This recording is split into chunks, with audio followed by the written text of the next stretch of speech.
You notice a close friend stuck in a toxic relationship and you want to help them break free. However, the fear of straining the friendship or intruding into their life holds you back.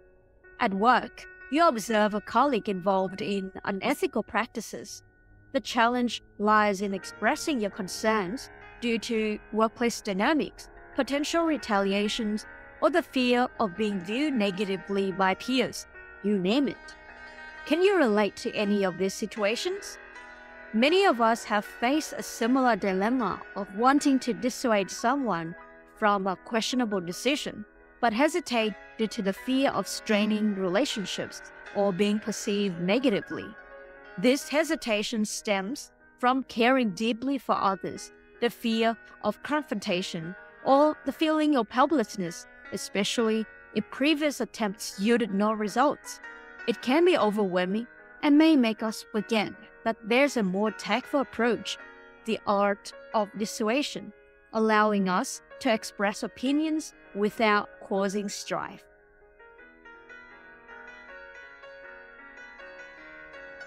Hey there! Welcome to Eastern Trifecta, your portal to Eastern philosophy and its applications in everyday lives. Today, we will unlock the subtle art of dissuasion and explore how great figures in the past applied this tactic to express their opinions and turn situations around as they wish. The power of mastering this skill might seem exaggerated, but what if I tell you that it has saved lives and even nations? Great news! This video comes with both English and Vietnamese subtitles. Simply click on the settings icon below and select your preferred language under subtitles. Stay tuned, your path to wisdom starts now. Our tales today come from the essence of ancient studies, translated into Vietnamese by Ôn Như Nguyễn Văn Ngọc and Tử Đang Trần Lê Nhân. In our first tale, during the Warring States period, Duke Jin of Qi, also known as King Jin Gong, entrusted a precious horse to a caretaker. Unfortunately, one day, the horse suddenly died, leading the king to angrily order the dismemberment of the caretaker, accusing him of negligence. For context, dismembering in this era involved tying an inmate's limbs, and sometimes their neck, to horses galloping in opposite directions, which is an ancient form of execution. Yan Yin, or Yanzi, a Chinese philosopher and minister of the state of Qi, witnessed this incident. He intervened, asking the king, in the past, when emperors Yao and Shun dismembered someone, where did they start? The king, puzzled, replied, release him and imprison him to await trial. Yanzi, advocating for justice, argued, this person doesn't know the exact crime for which he is condemned to death. It seems unjust. I request clarification of his charges before imprisonment for your majesty. Jin Gong, or the king, agreed, and Yanzi continued, your majesty, this person has committed 3 punishable offenses. The first crime is letting the entrusted horse die. The second is letting a horse of great value to the king die. Lastly, tarnishing the king's reputation, causing a human's death for the sake of a horse, stirring resentment among our people, and attracting the attention of other nations who might exploit this vulnerability, is a third crime deserving death. Now that you are informed, let him be temporarily detained. Jin Gong, upon hearing this, reluctantly said, enough! Spare him, lest I bear the unjust reputation. Around the same period, the king of Wu aimed to attack the state of Yan. Despite numerous dissuasions, the king remained adamant, even decreeing, anyone dissuading me from attacking Yan shall be executed. there was a young official who wanted to dissuade the king but dared not speak. He devised and carried out a plan. For 3 consecutive days, early in the morning, he took his bow and arrow and stood in the garden behind the king's palace, letting the dew soak his clothes. On the 3rd day, the king noticed and asked, "Why are you here, letting the dew wet your clothes like this?" The official replied, "In the garden, there is an ancient tree. At the top, a cicada sings, thinking it has found peace. Little does it know, behind it, a mantis ready to claw it. The mantis, in turn, is targeted by a sparrow ready to snap it with its beak. The sparrow wants the mantis, but behind it, there is me holding a bow and arrow, ready to shoot. I want to shoot the sparrow without realizing that the dew is soaking my clothes. All of this happens just because of immediate gain, forgetting the harm right behind." Upon hearing this, the king became enlightened and later decided to seize the attack on the kingdom of Yen. Before we delve into the lessons, make sure you have subscribed to the channel. Your support fuels the continuation of these insightful narratives. So, what's the takeaway here? Dissuasions can be tricky when approached without thorough problem analysis. Simply put, you can't solve an issue you don't understand. Thus, the first and foremost step that Yanzi took was taking time to observe and understand. Yanzi did not just say things randomly and expect luck to help him navigate the life or death situation. Upon witnessing the king Jingong's impulsive decision to execute the caretaker after the forced death, Yanzi recognized the need for a thoughtful approach. He observed and understood the situation, considering his role in subsequent actions. After seeing enough, Yanzi decided to get involved. Note that he did not directly intervene at this stage, but instead raising a strategic inquiry. To divert the king's impulsive actions, Yanzi strategically questioned Jingong about the dismemberment form of execution, which was non-existent in the era of Kings Yao and Shun. This astute move created a pause, allowing the king to reflect and regain rational thinking. More importantly, the question gave Yanzi extra time to think about his next move, which may have taken the king's reactions into considerations for him to communicate more effectively later on. Lastly, Yanzi has now gained his confidence through collecting a reasonably sufficient amount of information. He proceeded and carried out his plan by intervening with subtle framing and compassion. While seamlessly appearing to support the king's initial decision, Yanzi subtly framed the caretaker's offense and appealed to the king's compassion. Through gentle and persuasive language, Yanzi successfully touched the king's heart, prompting Jingong to reconsider and feel remorse for his impulsive words. Through the first tale, we see that Yanzi's intervention has demonstrated his wisdom and compassion, helping emphasize the balance between authority and empathy. In the second tale, the young official approached dissuasion slightly differently. However, the first step is still taking time to observe and understand. Like Yanzi, instead of directly confronting the king and asking him to reconsider about his potentially disadvantageous decision, the young official opted for a tactful approach. That's it, taking time to observe, evaluate the situation, plan, and execute.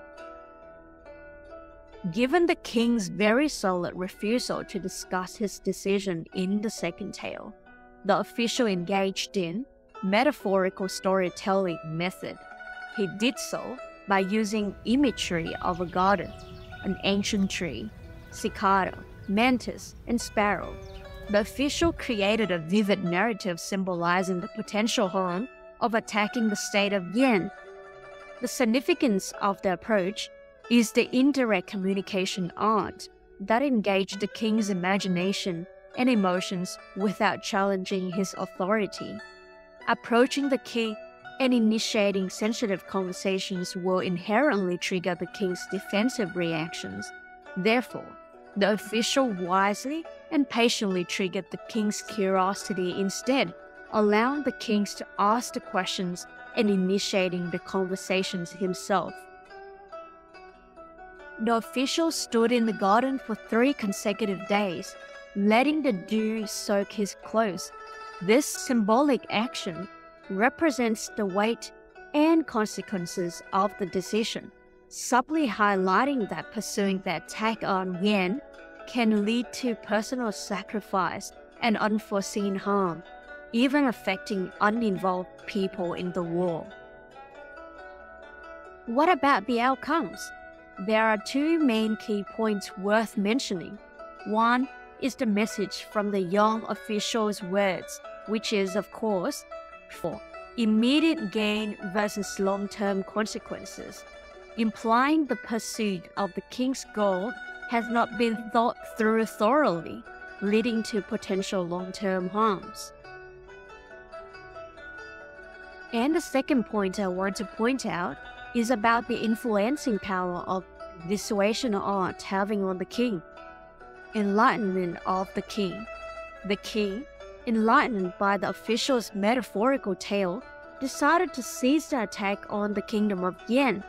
The dissuasion has definitely left an indelible memory in the king's mind, planting a seed for him to question his decision in his own time. Both the king and the official have their own perspectives. The official, however, chose not to force the king to understand him because he knew genuine understanding happens when both parties are willing. So what he did instead was create both a thought-provoking mental space and a physically personal space for the king to willingly digest the information in his own time. So, it turns out, both tales illustrate the dangers of impulsiveness and emphasize the importance of considering long-term consequences over immediate gains. Foresight is therefore crucial when pursuing short-term benefits. Both tales also pinpoint the power of having excellent skills of dissuasion, making your words weigh more and allowing you to stay controlled within a situation, and in some cases, save the person from a potential risk that others may have not seen, but you can. Phew, that seems to be a lot. Why don't we summarize them into dot points for easier takeaways? Lucky for us, we don't need to be mentally sharp to start practicing and picking up these skills. They come with time, practice, and commitment to keep things going. In fact, dissuasion could fall under the umbrella of persuasion.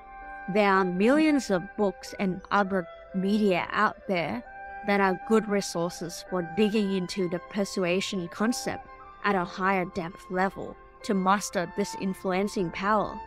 In this video, I will only outline things that are relevant to the tales today and are helpful, in my opinion, to be applied in daily life dilemma situations, as similarly described at the start of the video. 1. For context, you observe and understand. Once again, nothing will work if the first step, comprehending the problem, cannot be met. Patiently observing the situation by putting yourself in other people's shoes would help you understand the situations better without jumping straight to the conclusion. This would ultimately help you to avoid reacting impulsively, which is probably why dissuasion needs to be done in the first place. While doing so, Pay close attention to both verbal and non-verbal cues. Acknowledge the complexity and emotions involved, which could be key information for the next step. 2. When planning, support and strategize. You may not always be able to stay quiet while planning. Sometimes, responding with calmness to de-escalate the tension or keep the conversations going for more observation time would be needed. Just like Yente strategically questioned the dismemberment to give everyone, especially the king, a pause in the middle of the heat. Planning to arrive at an approach will vary from case to case, with external factors such as timing, setting, and people involved taken into account, so there's no one recipe for everyone and every situation. However, your mindset would determine which direction you would like to head to. If the purpose of you dissuading someone is to help them visualize the long-term impact, you will frame the message with a supportive tone and shift the focus onto them, not onto you. Thereby, your messages will come across as more positive and objective. You can also choose to back your arguments with evidence and examples to foresee the what-if scenarios like Yente and the young official did to indirectly help the kings visualize the hidden consequences if their decisions are going to be carried out. Remember, the end goal of dissuading is to convince others and help them see the points you see. Therefore, while being supportive and showing your understanding, it is important to clearly articulate your views on the potential outcomes when highlighting the consequences. That also means your point may be valid, but they could already be one step ahead of you and have valid reasons to not address your point in their decisions. Always keep an open mind to learn, and listens are ways to go. Ultimately, you can never win an argument. It is not nearly as important as winning people. 3. Action. Execute and adapt. At this stage of the conversation where you may have already thought of a plan of what to say and do. However, continue to observe and make adjustment to your plan if only needed. Throughout the conversation, encourage critical thinking to establish trust and from the topic you are talking about. Aim to guide them towards seeing flaws in the topic, where possible and necessary. Provide alternatives by offering compromise and short flexibility to find the common ground. 4. On to the outcomes. Learn and practice. There you have all the steps needed to approach someone with dissuasion, but we cannot stop here yet. In my opinion, outcomes of the talk should not be measured up to whether the other person is convinced and then that's what you want him to do, but it would depend on what you and the other person have gained from the experience. Practicing and learning by reflecting on both successful and unsuccessful attempts and seeking feedback for continuous improvement. As the above steps suggest, understanding and validating others' perspective are crucial. They come with time, practice, and commitment. So practice patience, and one way to achieve this is by allowing individuals to process information at their own pace without forcing them to do anything against their will. Adapting skills is no different. Being aware of topic sensitivities or adjusting your cultural nuances to meet others' expectations all come along when dealing with dissuasion. Therefore, constantly observing, reflecting, learning, and improving the process are key outcomes of any one attempt you have and will make related to the art of dissuasion. And that's it for today's video, guys. If the lessons today gave you a different perspectives on dissuasion and how to approach them, give it a thumbs up and share it with someone who might benefit from it. Don't forget to subscribe if you haven't already. Thanks for tuning in, and I'll look forward to seeing you in the next video.